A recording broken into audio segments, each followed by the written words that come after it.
ఓం నమో వెంకటేశాయ. November నెలకు సంబంధించి Srivani trust donors టికెట్లను ఆగస్టు 23వ తేదీ ఉదయం 11 గంటలకు ఆన్లైన్లో విడుదల చేస్తున్నారండి. నవంబర్ నెలలో వృద్ధులు, దివ్యాంగుల దర్శనం టికెట్లను ఆగస్టు 23వ తేదీ మధ్యాహ్నం 3 గంటలకు ఆన్లైన్లో విడుదల చేస్తున్నారండి.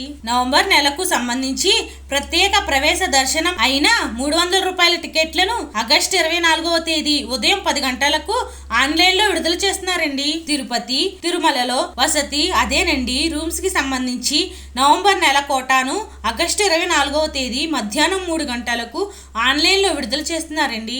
ఈ సేవలకు దర్శనం టికెట్లకు టీటీడీ అధికారిక వెబ్సైట్ అయిన ttddevastanam.ap.gov.in ద్వారా టికెట్లను పొందవచ్చునండి. ఇలాంటి లేటెస్ట్ అప్డేట్ కోసం మా ఛానల్ని లైక్ చేయండి, షేర్ చేయండి, సబ్స్క్రైబ్ చేయండి. మీ అభిప్రాయాన్ని కామెంట్లో తెలియజేయండి.